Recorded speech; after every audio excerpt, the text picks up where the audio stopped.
Hello, my darlings. Today is a small and simple thing. There's a bug. Anyway, today is a small and simple thing. We are mending my sweater. My one sweater that I've had since the 90s that I love very much and wear all the time when it's cold.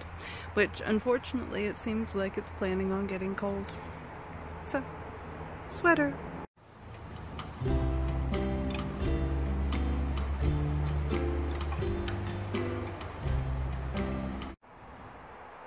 So mending is awesome.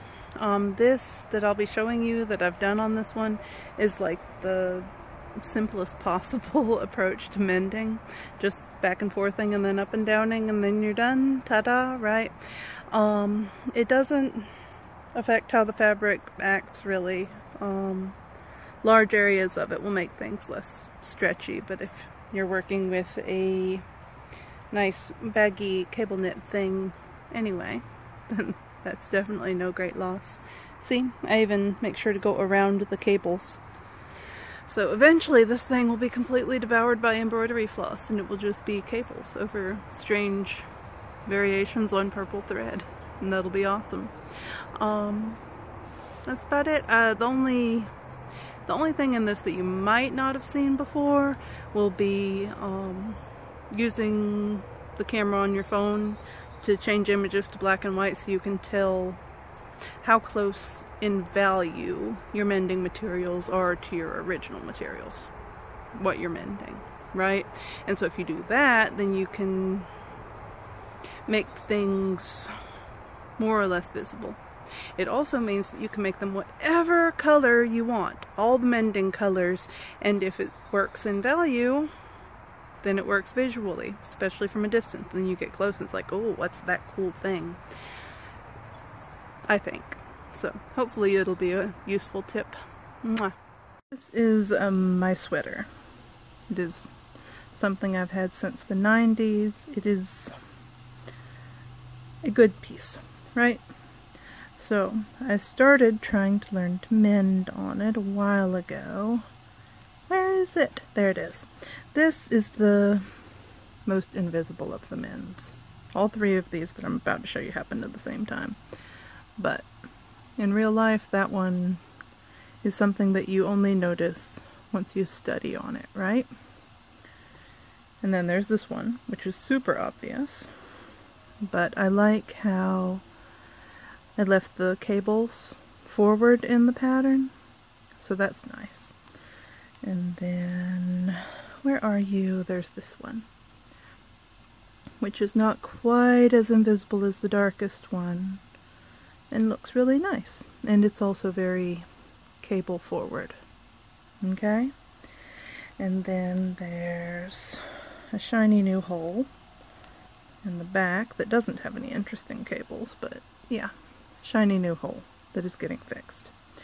Now, what I want to show you is that there's an easy way to decide how much a mend or a patch or anything is going to stand out. And it's actually not saturation. That dark purple is really saturated. It's value. So, hold on just a second.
sped that up.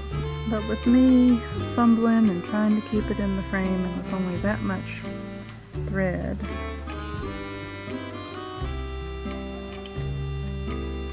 yeah, I could call this done. Because I'm me and because more is more in my head, I'm gonna keep going with this until I run out of that color thread, and then I'll move on to somewhere else. That spool, what do you call an embroidery floss bundle? I don't know. But because I'm me, I'm going to keep going with it. But this is perfectly adequate, and that took 6 minutes. Okay? Pretty. Also something you can definitely do, which is awesome. Alright, all done. There's one of the men's you saw already. There's the one that was too pale that I layered some other colors over to knock it back. There's the dark one. That's probably the most successful. There's another one that was just reinforcing shoulder. Whee! There's a stripy dress for my baby. And here's the one that you watched me do. It's all done now. So, reveal. I don't know why I feel obligated to do one, except it was a sewing video, and therefore I'm supposed to prance around in the backyard for a minute. So, it is a sweater. Still looks like a sweater, but now it has no holes. It's going. Whoops.